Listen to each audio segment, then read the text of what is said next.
Je voulais vous souhaiter la bienvenue et merci beaucoup d'avoir répondu à l'invitation de ChatGPT, parce que certains d'entre vous l'aviez remarqué que c'est pas moi qui avais écrit l'invitation, mais c'était ChatGPT qui a écrit l'invitation que vous avez reçue il y a déjà de ça 2 semaines.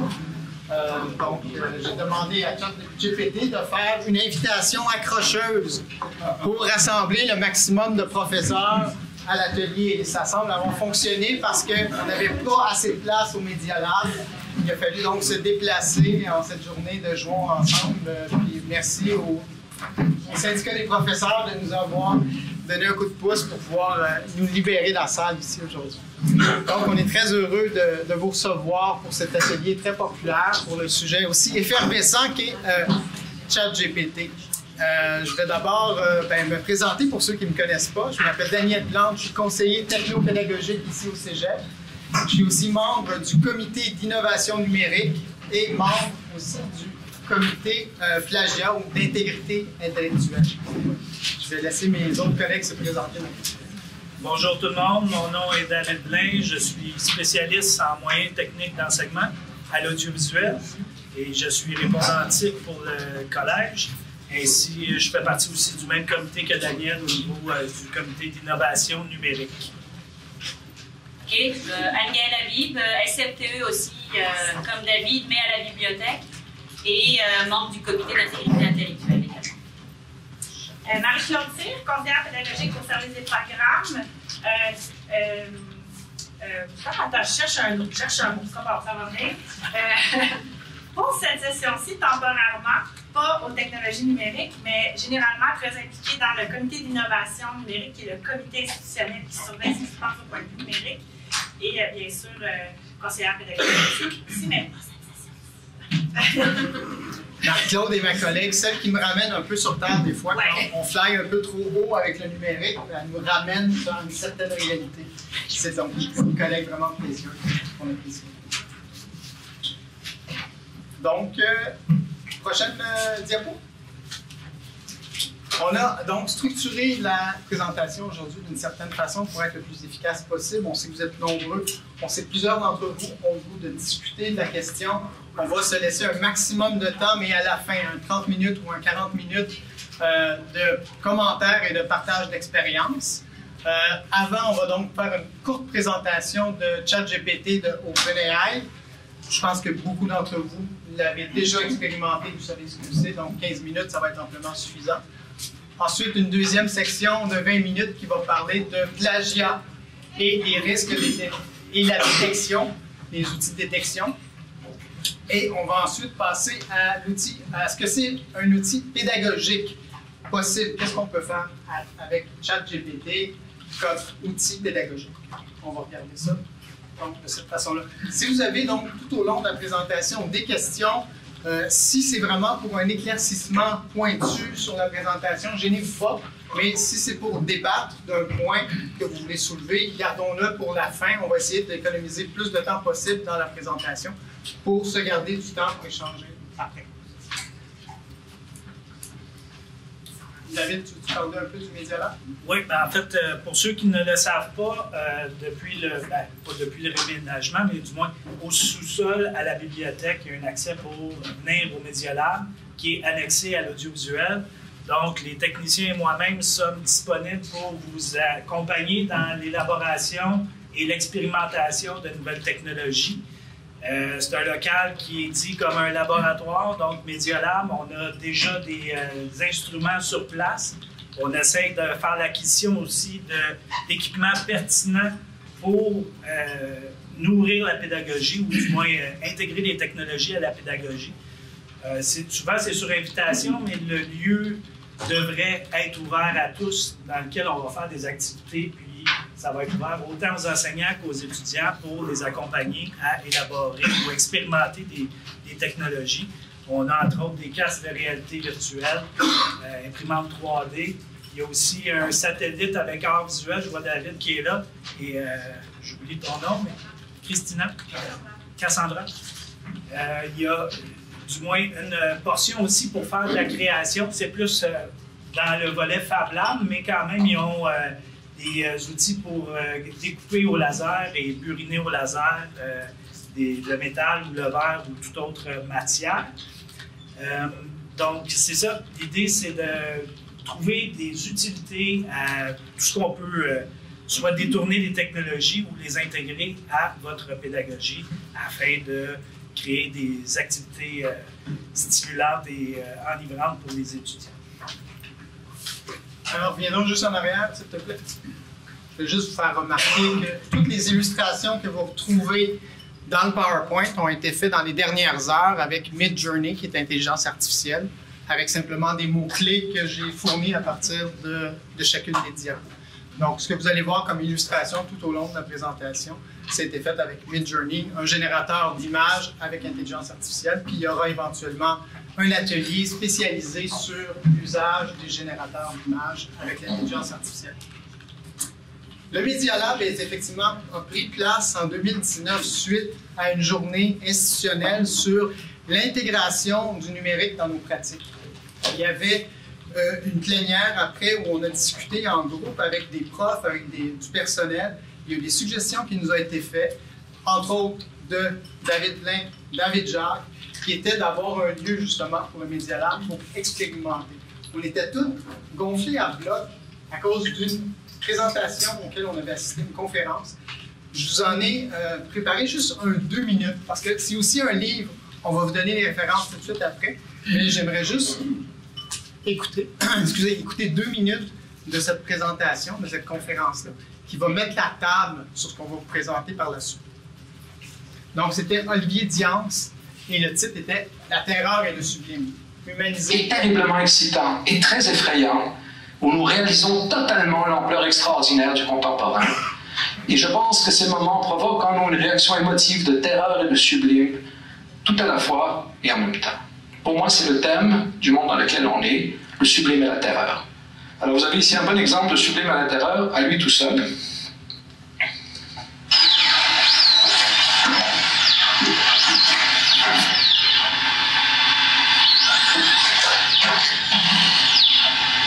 Sublime parce que vous pouvez imaginer ce robot qui va dans les décombres, qui sort les êtres humains de catastrophes après un tremblement de terre, un tsunami, après une explosion, qui aide les êtres humains. Vous pouvez imaginer ce robot-là qui fait du travail important mais toxique, qui va aller dans des mines, et qui va gérer, qui va tirer les minerais, etc., au lieu que ce soit des êtres humains qui le fassent. Vous pouvez imaginer ce robot comme votre chirurgien, parfaitement précis, dont la main ne tremble pas, qui ne pense pas à d'autres choses pendant qu'il fait sa chirurgie ou elle fait sa chirurgie. Ça, c'est le sublime.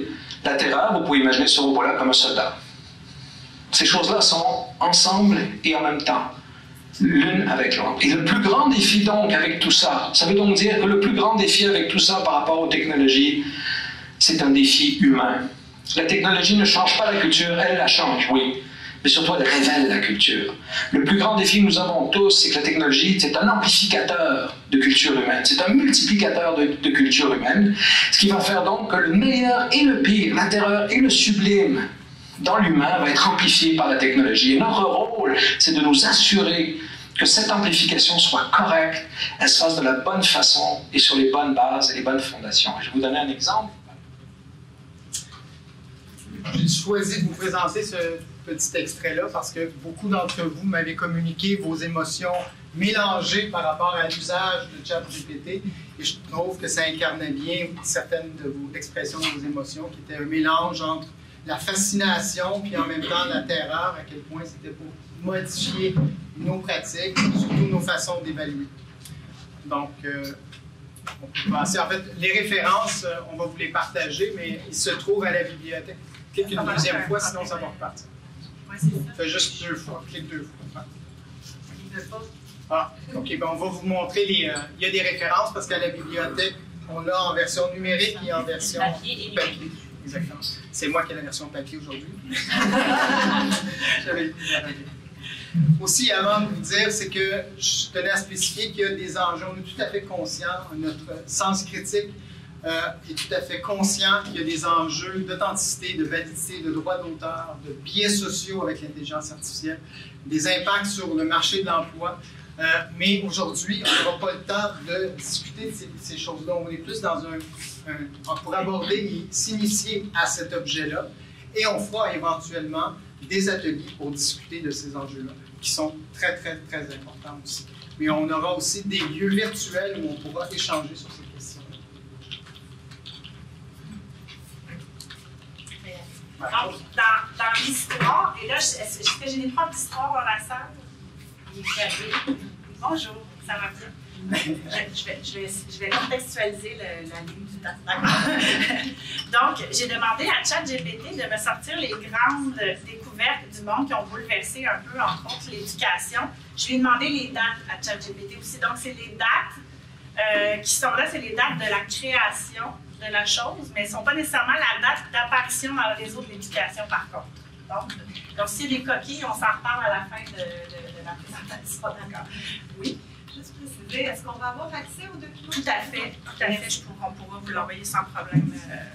Donc, en 1450, on nous raconte dans l'histoire, entre autres, que quand l'imprimerie est arrivée, les gens qui écrivaient étaient très, très, très outrés de l'arrivée de l'imprimerie parce qu'ils se sont dit, on va perdre l'écriture. Aujourd'hui, on ne se passerait pas d'un livre. Ensuite, la calculatrice. Mais là, ils vont arrêter d'apprendre à compter, il y a une calculatrice. Puis aujourd'hui, ce sont les ordinateurs.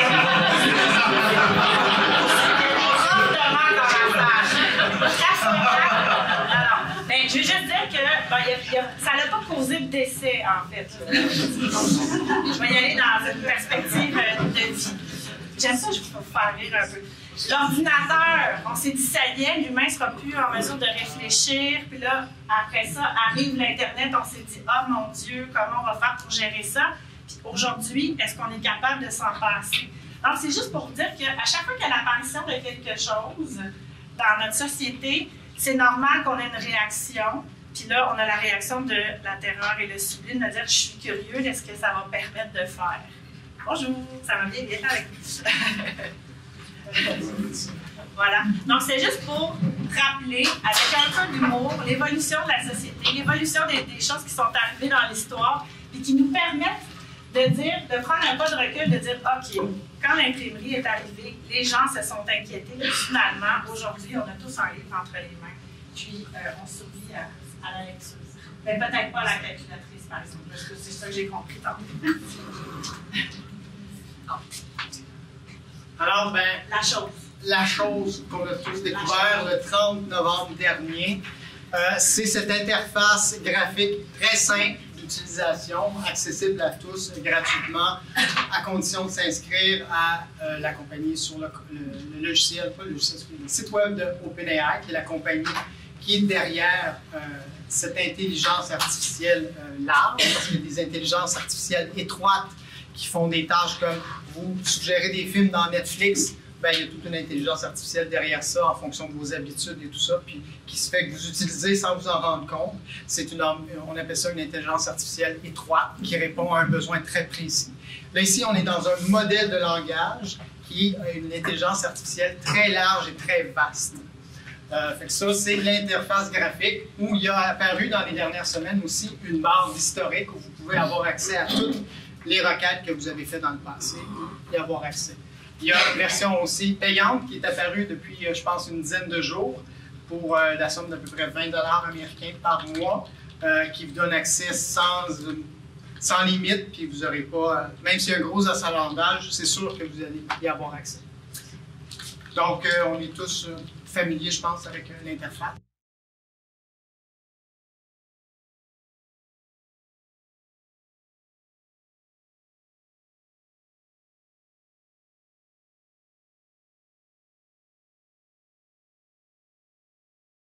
Un produit, généralement, il y a un groupe de, excusez mon anglicisme, de power users, de super utilisateurs qui sont appelés à venir tester un nouveau logiciel et de dire en fait qu'est-ce qu'il y a comme faille, qu'est-ce qu'il y a comme problème, et ensuite on va améliorer cette version-là qu'on va mettre sur le marché.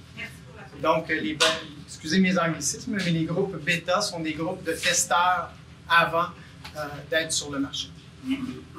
Donc, on fait souvent appel à nous autres, ou en tout cas, on va demander de faire partie des groupes bêta pour pouvoir les tester, nous, avant que ça sorte et qu'on puisse être en mesure de vous donner justement des trucs qu'on a eus pendant qu'on était dans le groupe bêta. Donc là, j'ai fait des vidéos avec des textes que j'ai fait générer par ChatGPT à partir des travaux que je demandais à mes étudiants quand j'étais prof de cinéma. J'avais des travaux de mes anciens étudiants et j'ai posé la même question à ChatGPT et j'ai passé ça dans le collimateur des 3 outils. On va regarder ce que ça donne. Donc, sur ChatGPT, je lui demande de résumer l'intrigue du film « Chantons sous la pluie » et de me soulever l'intrigue principale, dramatique principale, le tout en, je ne me rappelle pas combien de mots je lui ai dit, peut-être 300 mots pour que ce ne soit pas trop long, en 250. Donc évidemment, ChatGPT s'est mis à l'œuvre et en l'espace de 30 secondes, va sortir, il y a des profs de cinéma ici, là, Guillaume, je ne sais pas si Guillaume est là, en tout cas, bref, si vous avez déjà vu Chantons sous la pluie, vous allez voir que c'est un résumé là, tout à fait très bon de ce que c'est, de ce que je m'attends d'un étudiant en cinéma première année. Là. Et je lui aurais donné une très très bonne note, évidemment. Là, on est en train de crier un temps de panique là, avec ça. Mais... Et donc, ce que j'ai fait, ensuite de ça, j'ai copié ce texte-là. Je l'ai copié. Il est allé se placer dans mon historique déjà. Et là, je vais aller sur Draft and Goal. Je vais le copier là. Puis je vais lui demander d'analyser. Et là, il va me sortir. Et il dit que sur la base de votre analyse, votre texte a été probablement écrit par un humain. Donc, vous voyez, ces outils-là ne sont pas sans faille. Donc, c'est pas tout à fait au point de Draft and Goal. J'aurais le goût de vous dire, allez-y, mais c'est pas le cas. Donc, le deuxième, on est déjà rendu à la classifier, OK? Oui. Ça passe trop vite, mon vidéo. Oui, il est comme rapide, là. Oui, ça, j'ai mis trop vite. Reviens en arrière, s'il te plaît. Oui, je sais. Excuse-moi. J'avais peur de vous ennuyer avec mes captures d'écran. Là, le deuxième, c'était 0, là, GPT 0. Ah, merci, Marie-Claude. Donc, j'ai fait la même procédure. Je l'ai soumis. Il va me donner un résultat. Puis, ça, c'est celui de OpenAI. Donc, c'est le troisième. Excusez notre confusion, parce que mon vidéo va trop vite. Mais OpenAI, c'est le seul qui nous a toujours donné une réponse correcte à la demande. Mais j'attire votre attention que OpenAI va toujours générer une probabilité.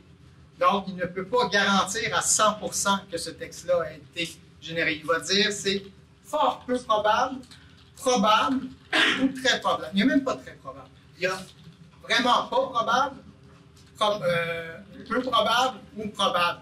Donc, ils ne vont pas se mouiller plus que ça. Donc, ce n'est pas une preuve comme si vous aviez trouvé le texte d'origine sur Google dans Internet. Ce n'est pas une preuve que vous pouvez présenter en cours, si jamais on vous traîne en cours, ou on traîne le cégep en cours avec des avocats. Est-ce que vous avez des preuves qu'il a copiées? Non, ce n'est pas recevable comme preuve.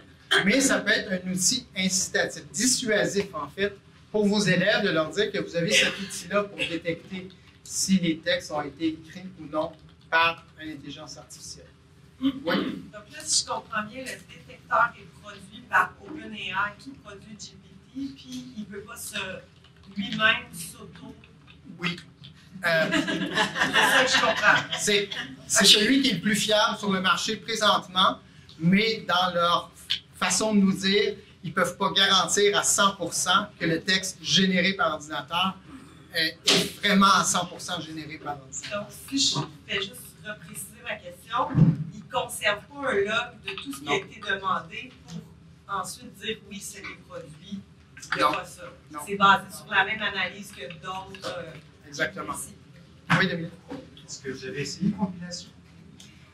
Oui, bien, compilation, on a tous essayé compilation. Mais non, compilation, on n'a pas essayé. On a arrêté la licence parce qu'il y avait juste 6 utilisateurs dans tout le cégep là, après la pandémie. Mais il reste que, non, on n'a pas essayé. On sait qu'ils sont en train de travailler, mais ce que je veux illustrer ici, c'est qu'on est juste au début de les détecteurs de ChatGPT et d'intelligence artificielle. Ça va s'améliorer, sans doute qu'ils vont faire une meilleure job dans les prochains mois, mais pour l'instant, c'est très peu fiable. Et OpenAI, ouais, ça fait déjà 1 an qu'on a vu la licence. Mais pour rentrer aussi compilation, lui, ce qu'il mesure, c'est le texte qui est pris sur Internet. Sauf que rappelons-nous que la version 3, en ce moment, 3.5, elle n'est pas connectée à Internet. Ses dernières données datent de 2021. Et tout ce qui est produit par ChatGPT quotidiennement n'est pas tenu compte en compilation. J'ajouterais même que ce n'est pas des textes qui existent sur Internet. Il construit chaque phrase. On peut lui reposer la même question plusieurs fois, on n'aura pas le même texte à chaque fois. En fait, on aura à chaque fois un texte différent. Exactement, c'est ça. Le texte ne sera jamais pareil. Donc, la même question posée à ChatGPT va générer un texte tout à fait valide, valable par rapport à... valable. Il fait des erreurs, on va y revenir tantôt, mais il reste qu'il va sortir des réponses qui vont être différentes, variées à chaque fois, et la plupart du temps, bonnes. Oui. Vous n'avez pas essayé en anglais parce qu'il paraît que les versions de détection anglophones sont poussées. Oui, en effet. Non, on l'a surtout testé en français pour les besoins du cégep ici. Mais oui, je sais, vous avez raison, qu'il est plus performant en langue anglaise. Oui. Oui. As-tu élaboré la question d'une dissuasion? Parce que moi, pour vrai, je me suis envoyé un article que j'ai écrit, un article généré par ChatGPT, du moment que tous les deux ont été classés comme likely AI generated. Pour vrai, les étudiants, ils vont s'en foutre, on ne sera pas capable d'apprendre ça, ça sera toujours probable ou pas. Oui, non, vous avez raison, tout à fait. Je pense que la dissuasion, c'est plus... Il y a la dissuasion, mais surtout l'éducation, dont on va parler tantôt dans la section pratique pédagogique. Je pense qu'il faut apprendre aux étudiants à s'en servir de façon éthique et responsable, mais il va toujours avoir un risque, comme il y a toujours eu un risque du fait de faire des travaux à la maison. Qu'est-ce qu'il n'y a pas de moins équitable que de faire des travaux à la maison alors que les étudiants, on ne sait pas à quoi ils ont accès à la maison. Ça peut être un parent, un ami, puis n'importe quelle autre source. Il n'y a rien qui nous garantit que ça vient de eux quand ils sont seuls à la maison. Donc ça, c'est un outil encore plus facile pour le faire, mais il reste que les travaux à la maison, ça reste inéquitable par rapport à un moyen d'évaluer. Donc il faut probablement, on va en discuter un peu plus tantôt, repenser notre façon d'évaluer les choses à cause de ça. Il y a un autre outil rapidement qui existe. Tu peux passer la vidéo, j'espère que ça va être aussi vite que l'autre, parce que je ne veux pas m'y attarder trop longtemps. Parce que c'est dans la prochaine slide. Oui, j'essaie. Oui. L'autre. Encore? OK. Là, c'était pour vous dire que c'est celui-là que je vous conseille d'essayer si vous voulez l'essayer, qui est fiable. Mais essayez-les tous. Il y a aussi celui-là qui datait de avant OpenAI et qui était très populaire, surtout aux États-Unis, en anglais, mais il fonctionne aussi en français. Il s'appelle originality.ai et il est payant, par exemple. Donc, j'ai évidemment acheté un 20 $ américain et c'est pour juste les besoins de la cause, voir comment il fonctionnait. Donc, pour 1 sou, il va scanner 100 mots et puis il va pouvoir me dire, donc, si le... Puis il est quand même assez fiable, ça fait longtemps qu'il est en place, tu peux faire jouer la vidéo. Donc, j'ai procédé de la même façon, avec le même texte, et je l'ai envoyé à originality.ai. Donc, vous voyez, ce qui est étonnant, c'est qu'à cause de l'intelligence artificielle, Originality s'est transformé en groupe bêta, mais pourtant, ils nous font payer. On est des bêta-testeurs, puis on paye pour avoir accès aux bêta-groupes. C'est un peu étonnant. Fait que je ne vous le recommande pas pour cette raison-là, parce que je n'aime pas recommander des produits payants. Mais il reste que pour les besoins de la cause, j'ai voulu le tester. Ce qui le distingue aussi, c'est que lui, il va faire une détection pas seulement que de l'intelligence artificielle, mais aussi du plagiat sur Internet. Il va faire les deux en même temps. Donc, c'est plus long un peu. Je vais partir le scan pour le même texte. Et là, va partir cette petite horloge-là, puis il nous dit qu'est-ce qu'il est en train de checker. Donc, il est en train de regarder pour le plagiat sur Internet, il est en train de regarder avec tous les index de Google s'il y a des résultats qui existent à partir du texte que je lui ai donné. Et aussi, il regarde tous les modèles de langage qui existent par la version 2, la version 3 et la version 3.5. Il me fait une analyse. Ça prend un petit peu plus de temps. Mais bon, voilà. Il arrive et il me dit, ça a été fait à 100% par une intelligence artificielle, puis possiblement, il y a un 6% qui est retrouvé sur Internet qui est du plagiat. Donc, c'est un moteur, je dis, ah, c'est intéressant. Je l'ai essayé plusieurs fois, ça fonctionnait bien. Là, je l'ai essayé avec un travail d'un de mes étudiants qui date d'il y a 4 ans. Puis je l'ai mis à l'épreuve. J'ai fait la même chose. Je l'ai fait l'horloge. Puis il m'a dit que 0% par un AI et il n'y a pas de plagiat. Donc, il n'y a aucun plagiat. Fait que mon étudiante, elle est bonne, elle a passé le test. Mais j'ai voulu la mettre à l'épreuve. J'ai repassé le même test 10 minutes après. Et puis là, tout d'un coup, il m'a dit au deuxième essai que 100% fait par une intelligence artificielle. Fait que même lui, quand je le paye, puis qui est assez vieux, il se trompe sur l'intelligence artificielle. Fait que c'est ça, il faut vraiment en prendre et en laisser avec les détecteurs, la fiabilité de ces détecteurs. Oui.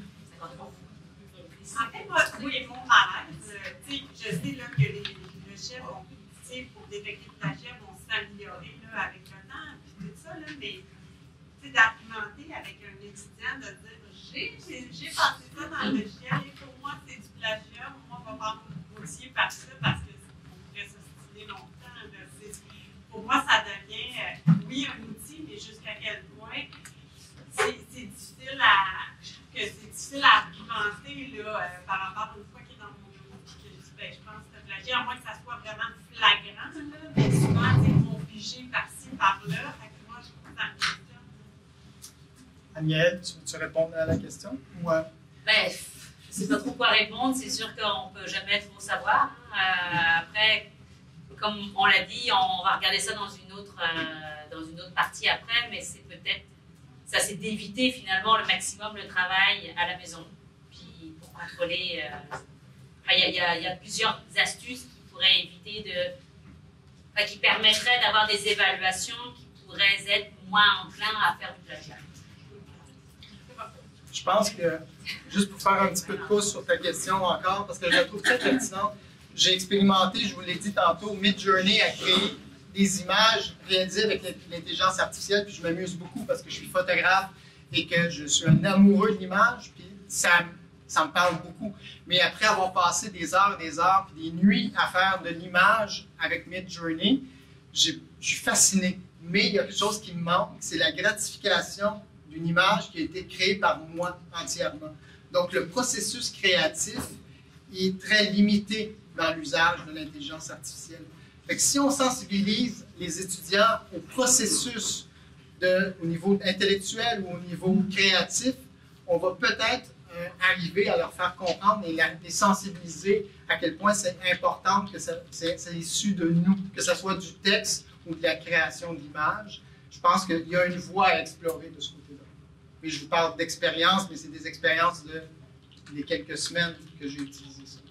Chloé, une question. Oui.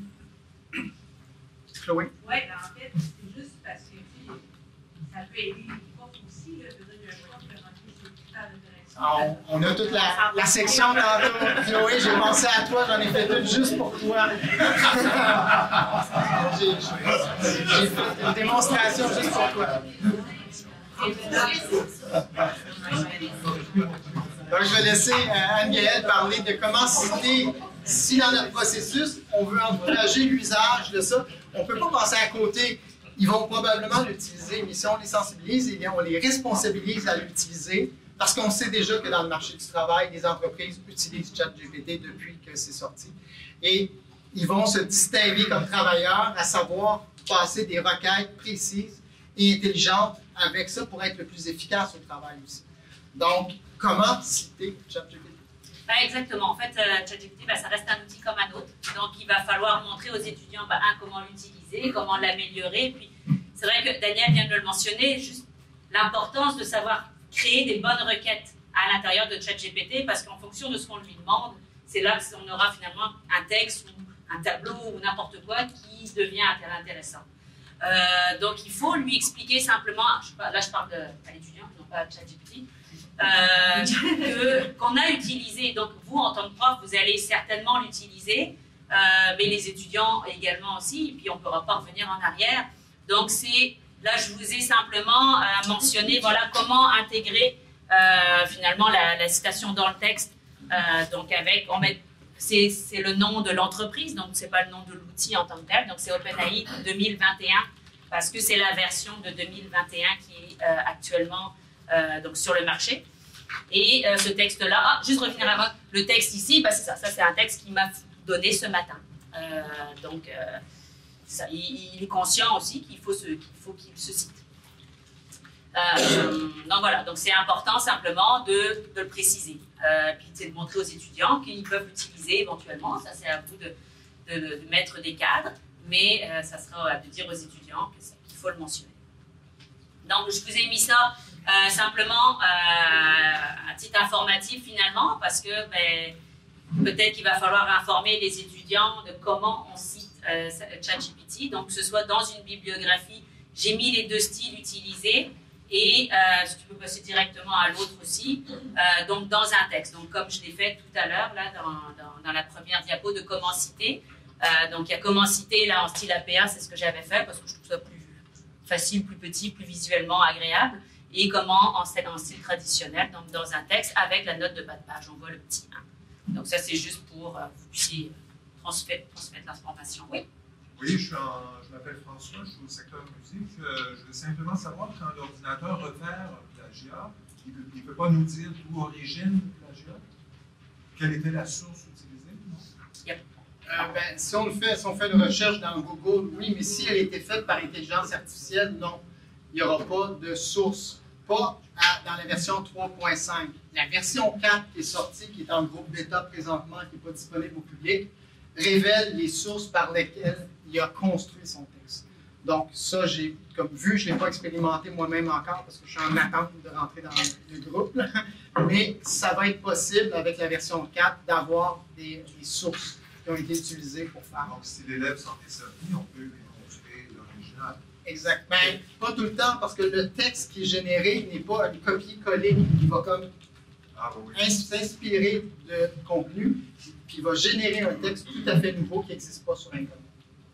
Il faut faire attention, moi, plusieurs fois pour des textes, je lui ai demandé des références par rapport aux arguments qu'il mentionnait, et il m'inventait des références.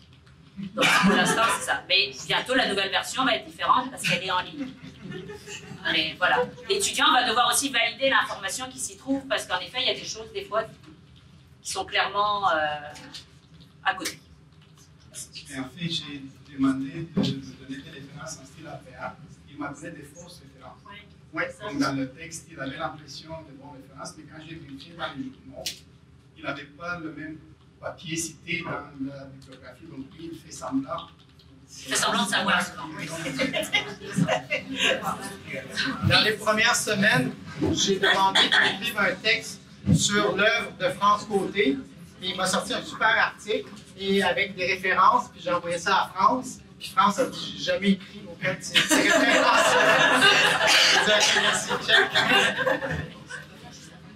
Il faut mentionner aussi que sur ces styles-là, moi je lui ai posé plusieurs fois les questions. Il ne me donnait pas toujours les mêmes informations non plus. Donc ça, c'est le problème. Juste le nom du logiciel, enfin le fait de nommer que c'est un logiciel, des fois il me demandait, des fois non. Donc c'est ça, il faut souvent répéter les questions. Il y a c'est ça, c'est un outil qui est encore en évolution aussi, mais il faut imaginer là dans les prochaines semaines simplement. Mais ça, il faut souvent... les requêtes sont vraiment essentielles. Juste pour revenir sur la question des références inventées, il y a la version de ChatGPT, je pense qu'il date il y a 2 semaines, de sortie une version il y a quelques temps, qui les erreurs factuelles sont corrigées. Il y a quelqu'un qui avait demandé il y a quelques temps de ça. Quelle est la différence? Il demandait à ChatGPT. Quelle est la différence entre un œuf de poule et un œuf de vache? Et ChatGPT s'est lancé dans une grosse explication de la différence entre les deux. Mais maintenant, ce genre de choses-là n'est plus possible. C'est des faits qui sont évolués. Il va dessus. Mais je ne sais pas si ça marche avec les références, mais avec les factuels. Mais tu as tout à fait raison, parce que c'est la version du 31 janvier. Avant le 31 janvier, je demandais, quand je faisais répondre un texte à une question que je posais à mes étudiants, je lui demandais ensuite d'intégrer 15 fautes d'orthographe, 3 fautes d'accord, des fautes de syntaxe et il me les intégrait. Il réécrivait le texte avec les fautes. Et puis je disais, ah mon Dieu, ça va être difficile après à détecter. Mais j'ai fait la même chose ici hier. Je voulais vous l'illustrer et il ne le fait plus. Il refuse de réécrire son texte avec des fautes intégrées dedans. L'intelligence s'améliore. On va avoir un petit clin d'œil là-dessus tantôt. Il y avait une dernière question. Oui, je suis curieux avec les références. Pourquoi on met OpenAI comme référence si c'est ChatGPT a plagié? C'est ChatGPT qui prend de l'information sur Internet. Il n'y a pas plagié parce que c'est vraiment tellement vaste. Il ne va pas copier, il va juste ingérer tout ça. Et l'intelligence, le modèle d'intelligence va créer un texte qui est tout à fait original. Tu ne vas pas retrouver sur Internet. Et puis, c'est selon ce qu'il y a dans la licence d'utilisation d'OpenAI qui réclame que ces textes-là leur appartiennent. Là, il y a toute une question légale là-dedans qui est vraiment très, très vertigineuse, ou en tout cas, c'est parce qu'il y a besoin de nos requêtes pour créer ça. Donc, il y a tout un débat à savoir à qui appartient le texte. C'est celui qui pose la requête, qui a créé le texte, ou c'est la machine. Quand tu fais de la photographie, Dominique, tu as un appareil photo, est-ce que la photo, le droit d'auteur appartient à l'appareil photo ou c'est à toi? Ben c'est ça. Donc, ça va probablement être celui qui fait la requête qui va avoir les droits d'auteur sur les textes. Il va pouvoir commercialiser ce qu'il va pondre à partir des requêtes qu'il a faites à OpenAI. Mais ça reste encore à déterminer. Oui. Ça fonctionne avec des fautes d'orthographe. Encore, ça fonctionne. Ah oui, ok. Hier, en tout cas, je l'ai essayé à 2 reprises, ça ne fonctionnait pas. Bon, ben merci. Ma version est peut-être.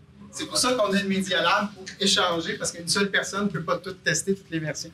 Je me demande en fait, ça sert à quoi les références que vous avez montrées tout à l'heure, parce que quand on a une DMT, en fait, la référence, le mec qu'on a indiqué, c'est qu'on a quelque chose de stable sur lequel on peut se référer pour voir. Comme vous l'avez indiqué, en fait, ça change tout le temps. Est-ce qu'on peut vraiment utiliser ça? Ben, il faut quand même indiquer, parce que sinon, ça prouve que vous avez, vous, créé le texte. Donc, on a créé la requête, mais le texte en tant que tel, il a été créé en fonction de notre requête, mais ce n'est pas nous qui avons conçu les phrases.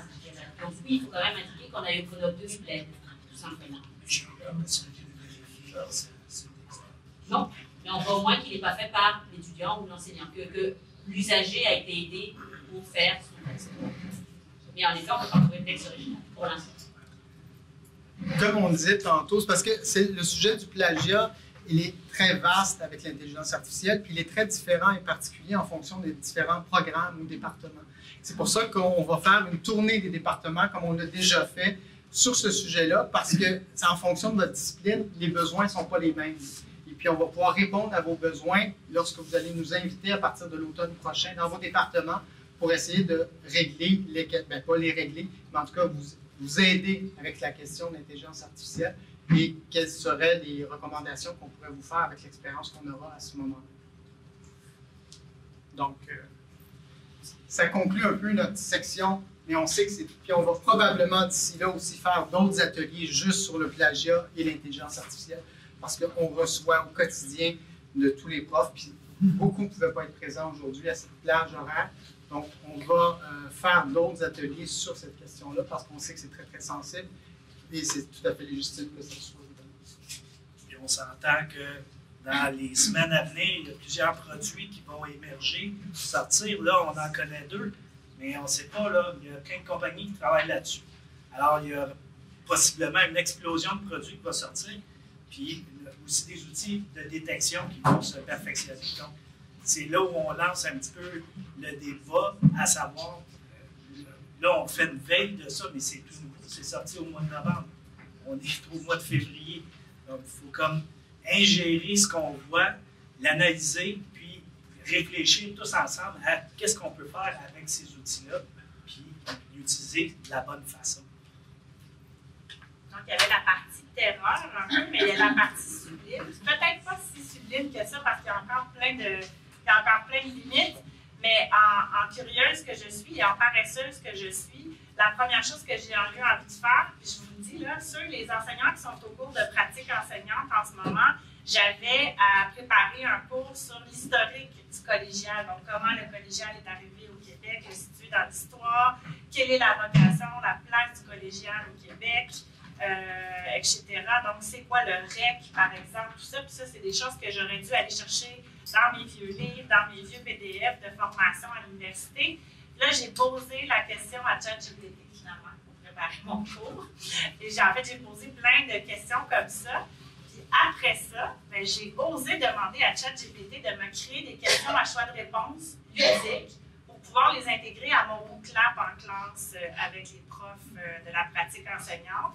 Donc, en grande paresseuse que je suis, ChatGPT a un peu fait mon cours à ce moment-là, mais bien évidemment avec l'humain derrière la machine qui vérifie que bien sûr les données sont exactes dans ce que je vais dans mon contenu, puis bien sûr faire en sorte que mes questions soient plausibles, même si elles sont ludiques. Par exemple, je demandais c'est quoi l'acronyme, qu'est-ce que ça veut dire l'acronyme du mot cégep, puis il m'avait répondu crapaud, rainette, des choses comme ça, mais c'était correct là, parce qu'on voulait on voulait faire quelque chose de ludique. Donc, juste pour vous dire que ma première expérimentation, mais je m'en suis servie dans le cours de pratique enseignante. Donc, au lieu de prendre peut-être 6 à 9 heures pour préparer un 3 heures d'atelier, ben, ça m'a pris 1 heure et demie probablement pour préparer ça. Puis j'avais mes questions déjà rentrées dans Bootcamp parce que créées par ChatGPT. Oui, j'ai la question. Là, tu dis tes sources, parce que tu sais, comme moi, là, je suis en train de chercher des pieds rares. Comment c'est quoi des locaux à New York? Oui. Des enfants, ça va être dans le coup. Je vérifie ça. Ben oui, tout à fait. C'est sûr que.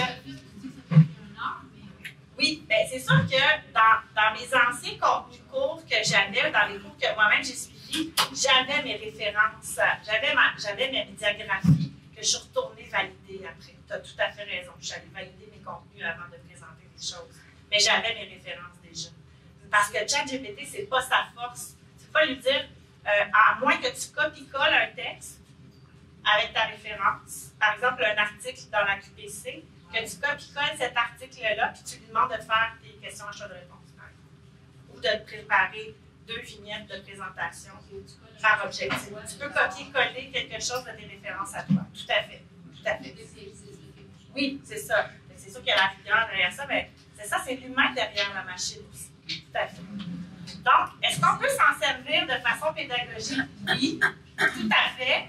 Il y a beaucoup, je vous dirais, dans le domaine anglophone, des gens qui l'ont expérimenté, qui sont rendus loin au niveau universitaire aussi, qui ont fait des podcasts sur l'impact de ChatGPT dans leur classe. Mais au Québec, on a le réseau RAPTIC, donc il y a des représentants dans chaque cégep qui sont nommés au TIC. Et puis, dans ce réseau-là, on se partage toutes nos découvertes. Et plus particulièrement, Alexandre Gagné, qui nous traduit beaucoup de choses. C'est comme notre grand veilleur à tout ça. Et il nous a traduit plusieurs choses de l'anglais, dont un document que là, je vais remonter en arrière sans vouloir vous donner mal au cœur, je suis désolée. Tu sais ce qui n'était pas en bonne place tantôt, là? C'est ça. C'était ça qui était... Voilà! Donc, il a pondu un document qui est en ligne, puis je vais vous dire où il est, puis parce que je l'ai mis. Est-ce que tout le monde connaît pédagogie numérique, le Teams de pédagogie numérique? Parfait. On est allé créer un canal intelligence artificielle et ChatGPT. Donc, à partir de maintenant, vous pouvez aller voir sur ce canal-là, on va le nourrir, on va déposer des choses, et ce document-là est sur ce canal-là. Donc, d'une 20aine de pages, des applications qui ont déjà été faites aux États-Unis, en Ontario, qui ont été traduites en français par Alexandre Gagné. Et là, je vous donne mal au cœur pour revenir à la bonne vignette. D'accord? Vous êtes prêts? Essayez d'aller lentement. Donc, dans les ressources, ce petit guide-là est une première piste très intéressante de l'utilisation pédagogique de ChatGPT. Et une autre infographie qui est intéressante, encore traduite par Alexandre Gagné, qui a trouvé 20 façons d'utiliser ChatGPT en classe. Bon, le titre est un peu biaisé parce que je vous dirais que des fois, c'est juste le prof qui l'utilise, pas dans la classe, mais avant d'aller dans la classe. Okay? On aurait pu séparer l'infographie en deux, le prof est dans la classe, mais il y a des pistes intéressantes, dont quelques-unes, utilisées pour donner aux étudiants de nombreux exemples. Je vais y aller en TTS, par exemple. Ouais, j'ai fait un parti pris pour TTS, pas vrai.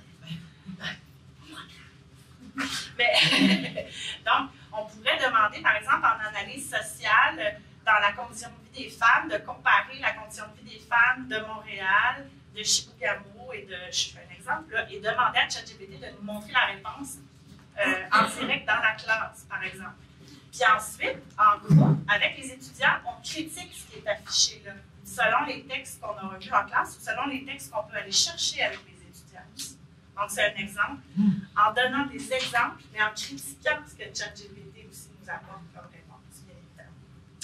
Je vous apporte votre attention sur utiliser-le pour résumer des textes, mais en ayant toujours un humain derrière la réflexion. Et ensuite, est-ce que tu nous aimerais utiliser là comme complément à votre enseignement ou demandez-lui de vous poser des questions sur des sujets du cours. Daniel, tu es allé encore plus loin, toi, dans un de tes pratiques. C'est un exemple que tu nous as donné d'un autre prof qui avait posé la première question d'examen sur le tableau comme ça, devant les élèves, puis a analysé la réponse que ChatGPT lui donnait, et ensuite les étudiants devaient répondre à leurs questions d'examen. Donc, il appliquait sa grille d'évaluation devant ses élèves en disant, voici, je pose la question à ChatGPT, on va voir ce qu'il va nous répondre. Et puis là, il corrigeait devant ses élèves avec la grille d'évaluation pour que les élèves comprennent comment un prof corrige en utilisant ChatGPT. J'ai trouvé ça assez intéressant de voir. Puis, il reposait 2 fois la même question, voire une deuxième réponse différente, valable peut-être ou pas. Et puis, donc, il analysait donc les réponses en fonction de sa grille d'évaluation. Donc, c'est une façon très judicieuse, je trouve, de sensibiliser en même temps les élèves à un usage responsable par rapport à ça, mais aussi de montrer comment on procède pour l'évaluation. L'infographie, elle est déjà disponible dans le canal Intelligence artificielle et ChatGPT. Je vous invite, évidemment, à explorer les choses, mais si vous avez envie d'aller plus loin, n'hésitez pas à venir nous consulter et à nous appeler. On est des aventuriers, on est des explorateurs, on a envie de réfléchir avec vous et de tester la chose aussi. Donc, vous n'hésitez pas à nous consulter quand vous voulez aller quelque part dans ça et que vous voulez aller un petit peu plus loin. Est-ce que vous êtes d'accord? Teach that textbook, je fais de cette manière. Est-ce que c'était en bas ici? Ouais. Non, en bas dans la générale. Non, j'ai pas. Ah, il faut que je retourne dans la. Ouais, c'est ça. Fermez vos yeux 2 secondes.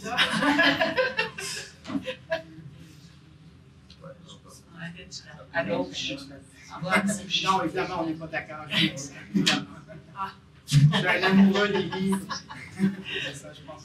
Oui, même si je fais beaucoup la promotion et l'expérimentation du virtuel et du numérique, je reste très attaché avec le contact humain et physique. Il n'y avait pas d'allégeance, là. On va critiquer Alexandre, on va parler. Oui. Je veux juste mentionner aussi, depuis tout à l'heure, on parle de ChatGPT qui génère du texte. Oui. Et j'enseigne en informatique, et ChatGPT génère des programmes aussi. Tout à fait. On peut lui demander de coder un programme. En fait, j'imagine qu'il y a des limites à la taille de ce qu'on peut lui demander de faire. C'est une application de gestion des ressources humaines, donc ça passera peut-être pas. Pour des courts programmes, j'ai déjà posé quelques questions de mon programme qui dans le langage. Il y a ses cousins aussi qui génèrent des images, qui génèrent des vidéos, qui génèrent des designs, qui génèrent. Oui, c'est ça. Oui, tout à fait. Un autre exemple d'utilisation, moi aussi, des fois, je suis un peu feignante, je dirais. Et lundi, j'étais en kiosque au foyer pour l'intégrité intellectuelle. Puis il y a 2 profs qui sont venus me voir en me disant il faudrait faire un outil pour distinguer les types de documents. Alors pendant que j'étais au kiosque, j'ai commencé à regarder ça. Et j'ai demandé à ChatGPT finalement de l'aide.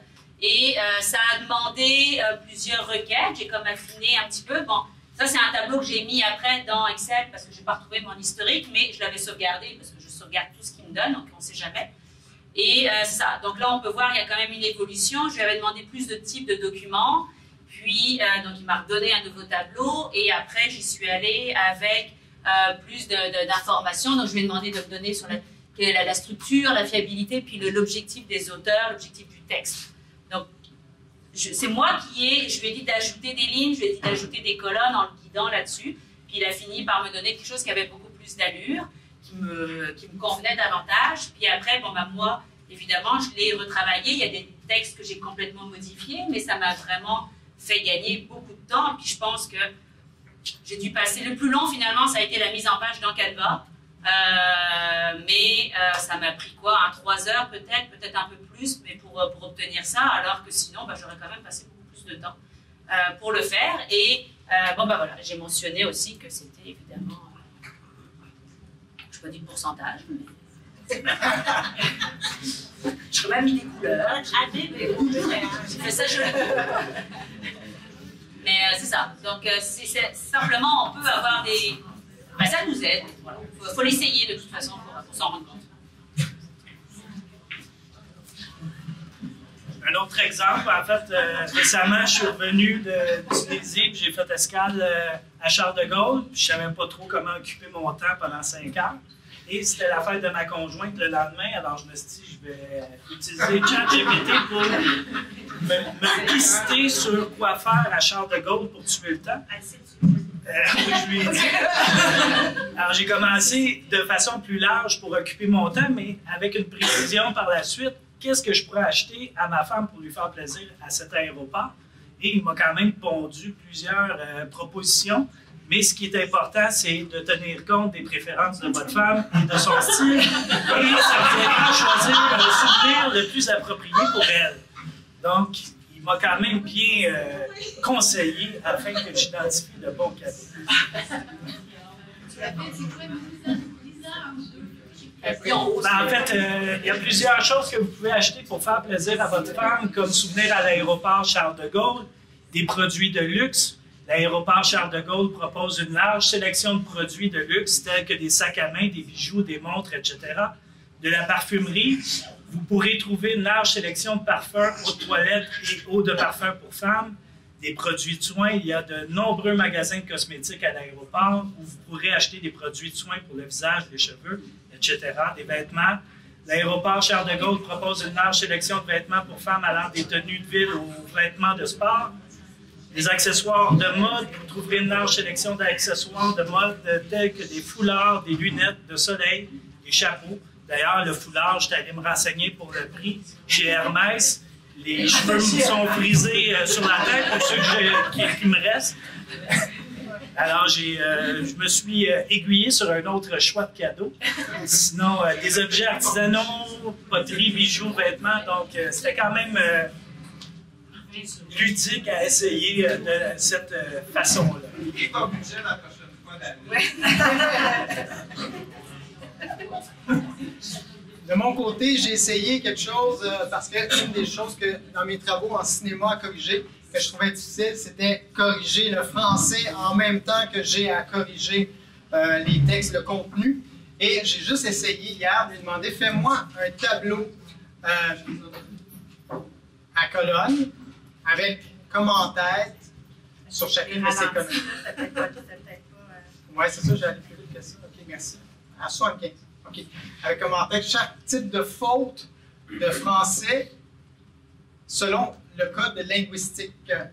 Et boum, il m'a pondu le tableau du code linguistique, le type de faute que je peux relever en français. Il m'a expliqué chacune de ces ce type de faute-là que je peux relever dans un texte. J'ai trouvé ça très, très utile, très intéressant. Mais je n'étais pas pour en rester là. J'y ai soumis le texte de mon élève de tantôt, d'il y a 4 ans. J'ai dit, soulève les fautes dans un tableau selon le code linguistique que tu viens de me pondre.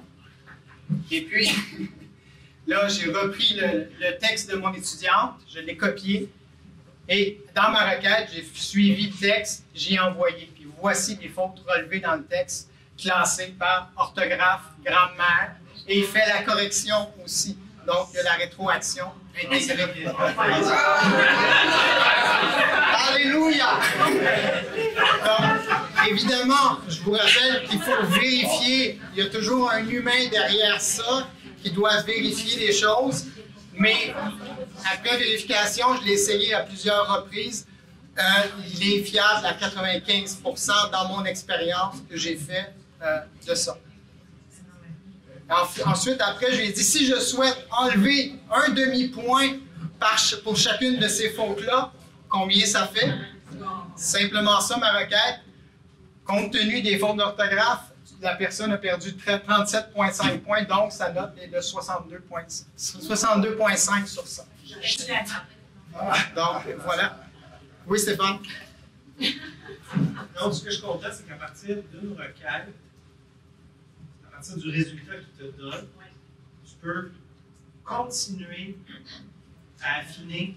Exactement, tu n'as pas à répéter. Si tu es dans la même conversation, il se rappelle de la conversation. J'ai passé une soirée, des heures à discuter avec lui de l'intelligence artificielle, des films de Hal, le personnage de Hal dans Odyssée de l'espace, puis on a parlé de science-fiction, et il se rappelait le début de la conversation là, des heures avant.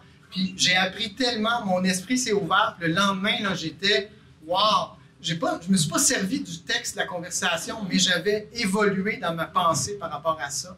Puis ça m'a permis de m'ouvrir et ouvrir un certain angle sur le sujet que je ne connaissais pas à cause de la conversation que j'ai eue avec l'intelligence artificielle.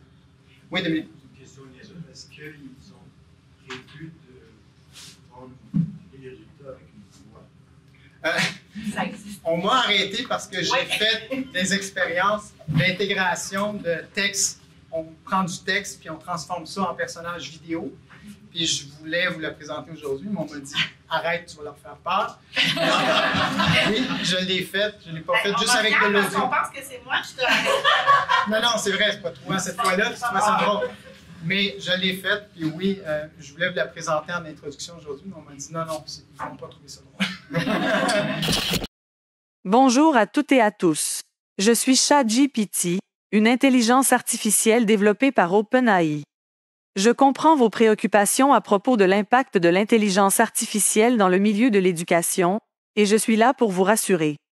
ChatGPT est formé à partir de vastes quantités de données textuelles et a été entraîné à produire du contenu en utilisant un modèle de langage très avancé. Cependant, il est important de noter que ChatGPT n'a pas de volonté propre, ni de décision autonome. Elle répond simplement aux demandes d'information et produit du contenu en fonction des données dont elle dispose. Je vous propose de participer à un atelier d'initiation pour en savoir plus sur ChatGPT et comment il peut être utilisé de manière efficace et responsable dans le monde académique. Nous pourrons explorer ses fonctionnalités et discuter de la meilleure façon de l'intégrer dans vos cours et activités pédagogiques. Aussi, nous évaluerons ensemble la fiabilité des outils de détection des textes générés par l'intelligence artificielle. Merci d'avoir pris le temps d'entendre mon message. Je suis à votre disposition pour toute question ou préoccupation supplémentaire. On va juste terminer, si vous voulez retenir vos questions. La dernière est encore super intéressante. La dernière vidéo, c'est en fait, avant de partir, je vais juste expliquer le contexte. J'ai pas parti. Ma copine Caroline, que certains collègues ici qui sont de Cégep André-Laurando, en observateur, connaissent bien, elle est CP. Elle avait à faire une formation pour le lendemain, puis elle voulait vérifier avec des questions au choix de réponse si les professeurs avaient écouté les vidéos. Donc, un Ookla avec 5 ou 6 vidéos différentes de 15 minutes, de 8 à 15 minutes. Elle voulait poser des questions à choix de réponse dans Ookla. Ça, c'était des heures de travail. Fait que ce que je lui ai proposé, j'ai proposé donc de demander à ChatGPT de nous aider. Fait qu'on peut aller voir les vidéos de Steve Masson. Je les ai téléchargées sur mon ordinateur. Et après, on a choisi donc les vidéos qu'elle avait besoin. Et là, je n'ai pas le son, c'est pas grave. Je l'ai apporté dans le logiciel Clipchamp et je lui ai demandé, à partir de la vidéo, fais-moi le texte de ce qu'il dit. Donc, il m'a généré tout le sous-titre. J'ai copié ça, le texte. Et là, je suis retourné dans mon petite extension de mon Furteur. Parce que j'ai installé ChatGPT dans mon Chrome Furteur ici. Fait qu'il y a une petite fenêtre qui s'ouvre et je pose la question. J'ai dit maintenant, en fait, j'envoie une requête. J'ai dit, compose-moi 3 questions à choix de réponse avec 4 choix au minimum, en m'indiquant quelle est la bonne réponse. Oui, il faut lui demander, hein? Oui, c'est important. En principe, vous devriez le savoir, là, mais à partir du texte suivant. Puis là, j'ai donné le texte de la vidéo qui avait été transcrit. Puis là, il m'a pondu la question, toutes les questions avec les choix de réponse en m'indiquant quelle était la bonne Fait que ce qui aurait pris probablement 3 ou 4 heures de travail, on l'a fait en à peu près 30-40 minutes seulement cette soirée-là. Ma blonde qui était super découragée au début de la soirée, elle était super enjouée, puis je pense qu'elle a aimé partager l'idée avec ses collègues au cégep. Donc, ça lui a sauvé un temps fou pour, dans le fond, une tâche qui est un peu répétitive, qui n'est pas, dans le fond, la génération originale de texte. C'est juste de créer des questions pour vérifier de façon formative, évidemment, c'est l'évaluation formative. On va vérifier s'ils ont écouté les vidéos. Ben, c'était hyper utile pour elle dans ce cas-là. Le temps que tu as sauvé, tu as fait quoi? Ça, je ne dis pas, je te garde. Mais j'avais une blonde qui était très, très contente. Donc, pour vous développer, pour explorer, il y a un groupe Facebook en ce moment qui est l'utilisation de ChatGPT en enseignement supérieur, auquel on est abonné, qui est la plupart des reptiles qui sont là, puis la plupart des explorateurs. Il y a des gens aussi de l'Europe francophone qui sont là, ce groupe-là, qui est très, très intéressant. Je vais mettre le lien dans le Teams, dans le canal, parce que je pense que pour ceux qui utilisent Facebook, c'est un groupe intéressant à voir. Il y a toujours quelque chose de nouveau tous les jours. Puis, dans la question là, des œufs de vache et des œufs de chevaux et de poules, lequel c'est mieux de manger, lequel est plus nutritif, là, ça, on avait vu ça passer là aussi. Bien évidemment, les conseillers technopédagogiques, mais vos conseillers pédagogiques aussi sont là. Éductive, qui est l'ancien prof web, pour ceux qui ne connaissent pas. Donc, si vous écrivez éductive.ca, beaucoup d'articles sur l'intelligence artificielle qui sont là depuis 2 ans, parce que dans la région métropolitaine, il y a eu un pôle sur l'intelligence artificielle en éducation supérieure qui a été créé. Donc, tous les cégeps ont reçu, pour la plupart, des subventions pour aller plus loin dans le développement sur l'intelligence artificielle et le développement de compétences en intelligence artificielle.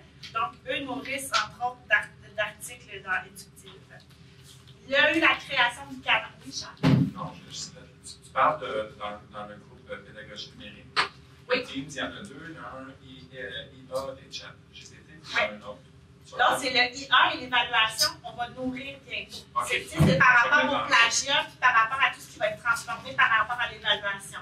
Mais le IA et ChatGPT, c'est vraiment de la découverte, de la veille, des applications. Puis vous n'hésitez pas à lui poser des questions. Nous, on va réagir, on reçoit des notifications.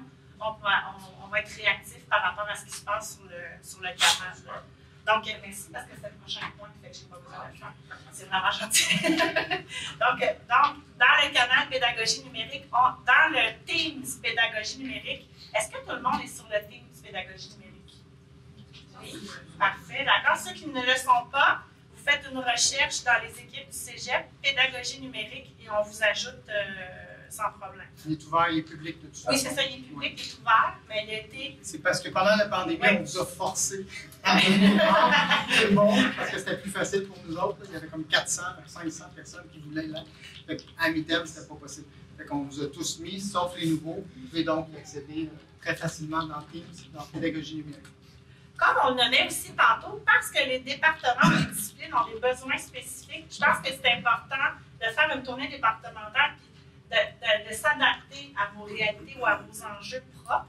Parce que on pourrait donner une formation de 4 heures, mais peut-être que ça ne va pas aller vous rejoindre généralement. Donc, on veut faire une tournée départementale, d'autant plus en art puis en musique, parce que là, on était dans le texte, on était dans les traductions, mais il y a la même chose en art, en musique. Là, on parlait de programmation tantôt en informatique. Donc, on doit passer dans vos départements. Puis, pour l'instant, on voulait passer en priorité dans art graphique, art visuel, design intérieur, graphisme, musique et mode. On veut commencer avec ces départements-là, mais on veut aller partout. Faites-vous-en pas, mais on voulait aller là pour expliquer les logiciels propres, qui sont les applications propres à l'intelligence artificielle à ces départements-là. Et bien évidemment, au menu, à la carte, on va préparer d'autres ateliers. Donc ça, aujourd'hui, c'était vraiment comme une exploration, une ouverture, une compréhension de ce que ChatGPT peut faire pour le moment. Puis comme on disait tantôt, c'est nouveau depuis novembre et on est dessus régulièrement pour se l'approprier nous-mêmes. Donc, ça s'en vient dans la suite des choses de proposer des ateliers. J'ai envie de vous laisser intervenir, de réagir, de poser des questions. Ah oui, j'ai envie de vous donner un devoir aussi. Ah oui. Je vais vérifier.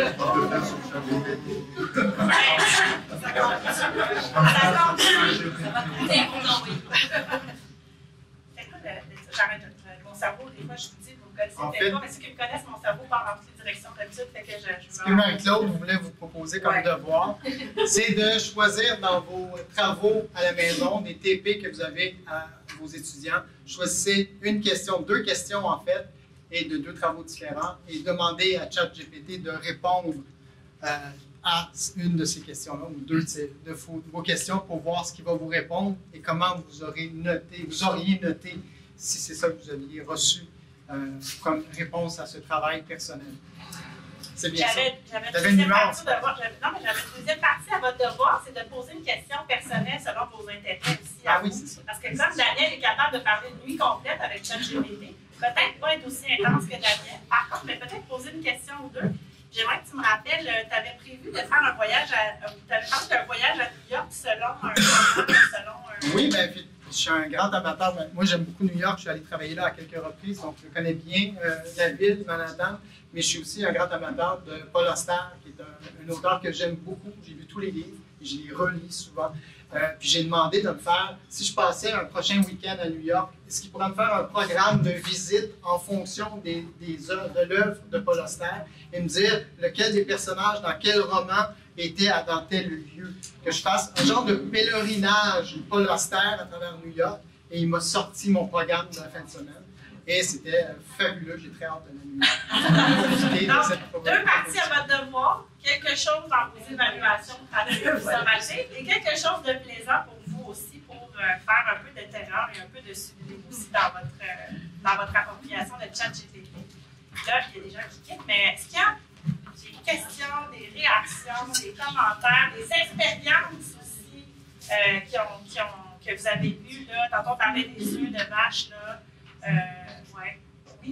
Pour les profs en art visuel, je ne sais pas si vous posez la même question que moi, mais est-ce qu'on pourrait, par exemple, proposer une image à ChatGPT ou alors vous travaillez plutôt avec Midjourney, DALL-E? Midjourney ou DALL-E peut faire ça. Okay, donc on peut leur soumettre une image et alors ils vont analyser, on peut poser une question en lien avec l'image. En fait, ils vont composer l'image lorsque tu dis je veux un chat dans une barque sur le fleuve, ben, il va te générer 4 images. Puis là, tu peux être plus précis. Je veux que mon chat soit bleu avec une souris jaune. Puis il compose, il génère des images autrement. L'image que tu vois en fond d'écran ici, ma requête, c'est faite hier soir. Ma requête, c'était imagine des perspectives d'avenir, un paysage de perspectives d'avenir. Et il m'a sorti 4 choix. J'ai choisi celle-là. Je l'ai mis là. Si on propose une image, par exemple, je ne sais pas, un dessin avec la perspective, est-ce qu'on peut lui demander de corriger d'évaluer la perspective? DALL-E peut le faire. Ah ouais?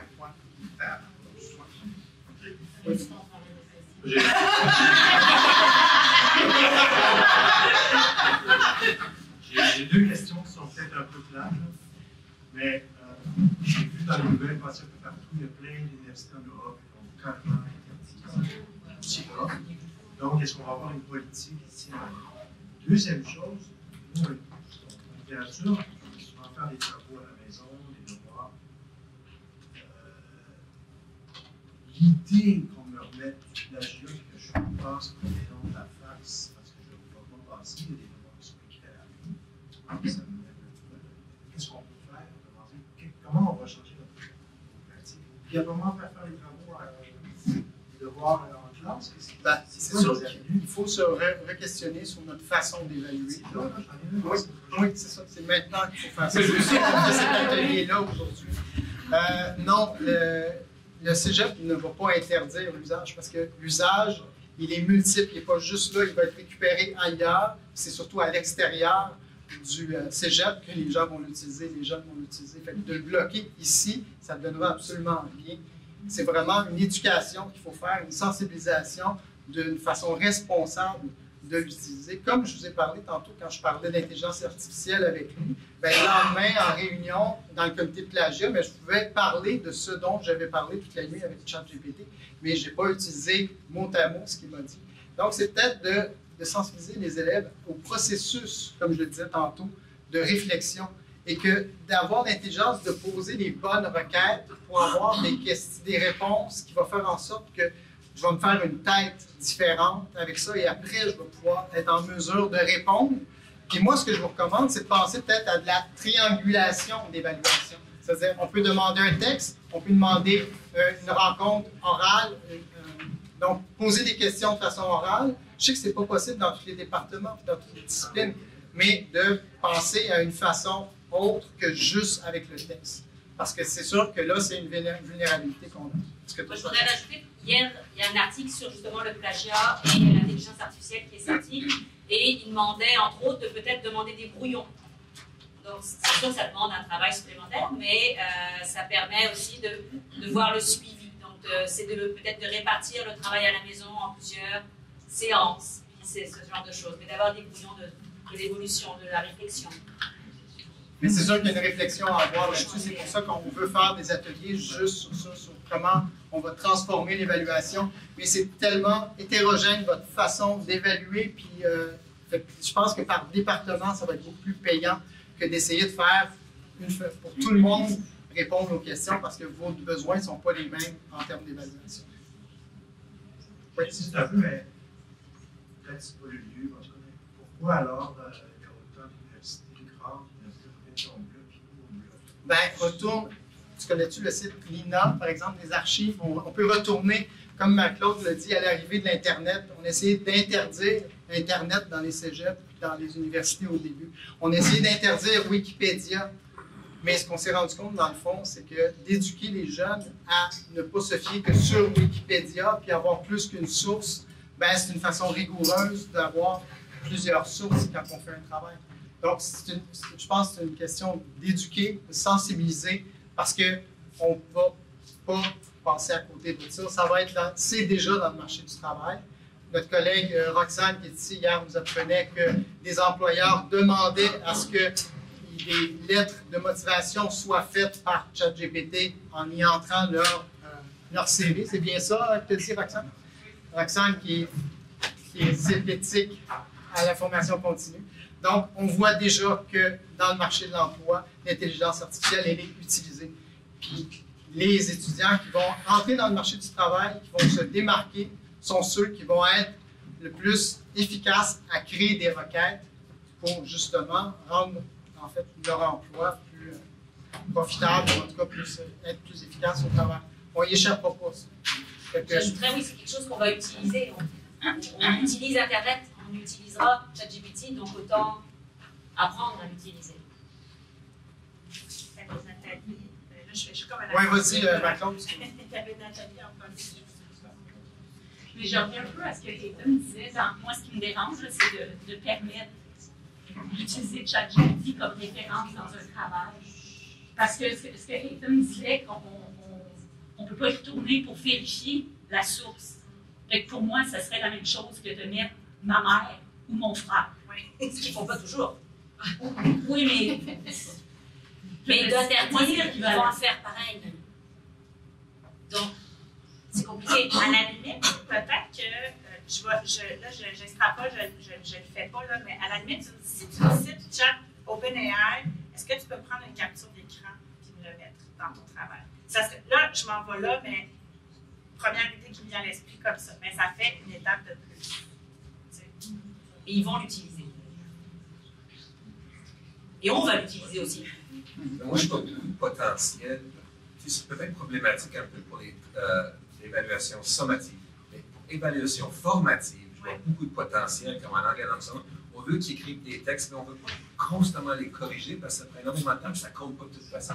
Mais là, ils peuvent faire toutes sortes de textes. Ils peuvent faire comme Daniel a fait. Ils vont s'auto-corriger et c'est tout là. Et écoute, ça ne prend pas de travail du tout. Ça peut être vraiment intéressant. Et si on leur montre justement à dire relève les fautes que j'ai faites, et puis tu peux-tu les corriger, puis montre-moi la faute, c'est quoi la faute, quel type de faute, puis c'est quoi que j'aurais dû écrire, ben c'est encore plus puissant que Antidote. Ouais. Parce que c'est comme si tu avais un assistant comme prof qui est là et qui va aider les étudiants à réviser leurs travaux. Mais si toi, tu les éduques à utiliser l'outil de cette façon-là, ben ça, c'est un usage responsable. Mais on dit ça, ça fait juste quelques semaines, on n'a pas de réponse toute faite à vous donner. ça va évoluer avec l'usage, je pense. Oui, également. Ah oui, je ne sais pas si tu avais... J'avais... c'est bon. Oui, c'est ça. Oui, c'est la même remarque. Il y a Myrna qui a la main levée aussi. Moi, c'est juste une interrogation que j'ai parce qu'on a eu 2 ans de COVID avec beaucoup d'enseignements, il y a des ordinateurs à distance, tout ça. Tu sais, j'en suis, oui, tout ce qu'on peut faire pour que ça nous aide dans notre travail, puis là, on s'en rend en période de niveau, on va essayer de faire valoir la valeur de notre travail. Avec un assistant comme ça qui pourrait être interprété comme une aide qui nous décharge, alors qu'en fait, je trouve ça plutôt comme une surcharge. Ouais. Je me demande, est-ce qu'il existe des recherches ou des études qui montrent, je ne sais pas, l'irremplaçabilité du rapport humain, c'est tellement nouveau pédagogique. Oui, je sais, parce que là, j'entends beaucoup d'enthousiasme, mais j'ai l'impression que la contrepartie critique, ben, c'est bien, il faut qu'on soit enthousiaste, mais je voudrais quand même qu'on... Parce que je trouve que notre rôle, quand on parle de redéfinir notre rôle, j'entends beaucoup de choses en redéfinir notre rôle. Je nous invite juste oui, tout à fait. Mais c'est vraiment un enjeu. C'est vraiment un enjeu. On veut juste que vous n'arrêtiez pas la terreur, mais que vous essayez de tenter. C'est une question d'équilibre. On avait ce mot-là dans la tête ce matin. On avait une question d'équilibre. C'est de ne pas se fermer ou d'être en déni ou être en colère contre quelque chose de nouveau, de l'explorer un peu, puis de développer son esprit critique aussi. T'sais, nous, on est dans la découverte, on est explorateur, on va aller voir les deux côtés, puis on a peur des fois, nous aussi, là, mais on ne veut pas vous transmettre. Mais comme c'est très, très nouveau et que c'est très, très, très rapide, oui, les études vont venir, je suis certaine, mais c'est effectivement un enjeu auquel il faut penser parce qu'on dit, est-ce que plus tard, comme il y a une intelligence artificielle, on n'aura plus besoin de prof en avant d'une classe? Oui, c'est ça. Mais oui, ça n'apprend pas à réfléchir aux étudiants. Oui. Moi, je suis restée accrochée sur quelque chose tantôt par rapport à la correction là, avec originalité AI. Dans ta deuxième correction, il a identifié que c'était 100% AI. Est-ce que lorsqu'on dépose, on pose des questions, on fait la correction, ça s'intègre maintenant dans cette bibliothèque-là? Est-ce que vous, je ne sais pas si vous êtes capable de me non, répondre, je ne crois pas que ça s'intègre, mais pour être généralité, je n'ai pas lu toute la licence au complet dans le détail comme je l'ai fait pour OpenAI, mais c'est une bonne question. Mais je ne crois pas comme notre logiciel qu'on utilisait, donc j'oublie le nom. Compilation faisait une banque des textes qu'on soumet. Originalité ne le fait pas, je ne pense pas. Mais sous réserve. C'est à vérifier, c'est une bonne question.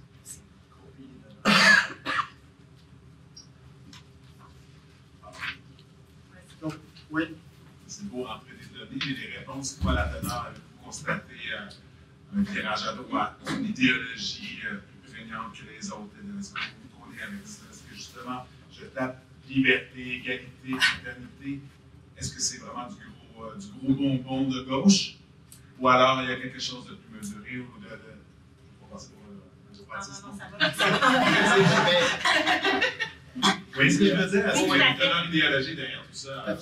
Ben, il y a des articles du Wall Street Journal qui ont, à cet effet-là, prétendu que les réponses de ChatGPT étaient du texte de woke qui était régurgité. Puis, moi, pour avoir posé beaucoup de questions, je pense qu'il y a toujours un équilibre, mais il y a des balises qui ont été mises en place par OpenAI pour faire en sorte qu'on ne peut pas créer de la violence, nous donner des recettes pour faire des bombes.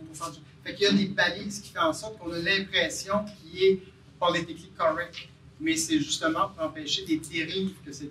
Mais ces balises-là, nécessairement, peuvent être interprétées comme étant des biais politiques pour certains. Fait que c'est là où l'algorithme va se raffiner en fonction des critiques qu'ils vont recevoir. Mais il va, si on veut, laisser avoir certaines balises pour éviter les dérives et des dérapages importants de mal-usage de ces outils-là, ben, il va toujours falloir y en avoir. Puis ces balises-là vont toujours être interprétées comme des biais politiques aussi. Microsoft avait sorti une intelligence artificielle en 2016, TAI ou quelque chose comme ça, puis qui a été finalement sortie du marché parce que justement ça a viré complètement d'extrême droite et ça devenait dangereux, il devenait dépressif. Donc ça a été retiré. Donc je pense que là, ils apprennent aussi de cette erreur-là, même si ce n'est pas la même compagnie, mais ils font en sorte que ça n'arrive pas peut-être. pour l'instant. Je peux me permettre d'un peu répondre à quelque chose que j'ai vu passer. Je ne sais pas si ça peut aider. J'ai vu de l'information, c'était des tests non scientifiques, c'était des tests maison, si on peut dire. Puis il y avait des questions qui étaient posées en tournant, en étant plus à la positive, là, en cherchant des arguments positifs, puis des mêmes questions qui étaient posées en essayant de donner une tangente contre. Puis les deux sortaient des textes avec de très bons arguments et étaient capables de réfuter l'un et l'autre, ce qui prouvait une espèce de neutralité par rapport à un sujet. Donc, il était autant fondé dans le côté du pour que le côté du contre. Mais, pour faire un contrepoint à ce très bon exemple-là, hier, j'écoutais un podcast qui disait qu'on avait demandé à ChatGPT d'écrire un poème en éloge à Donald Trump. Il avait refusé de le faire. Et on lui posait la même question pour Joe Biden. Et là, il a fait un poème. Là, c'est ça. Est-ce que, donc, il y a un biais politique derrière ça? Mais on dit aussi que ChatGPT a mangé Wikipédia. Wikipédia est supposé être neutre. Donc, c'est ça. On dit que Wikipédia, toute la somme de Wikipédia qui a été ingérée, représente moins que 1% de la base de données qui a été ingérée comme tout contenu de base de données. Donc, ça vous donne une petite idée de l'ampleur de la base de données qu'il y a derrière ça. C'est immense. Bien, on vous remercie beaucoup pour votre attention.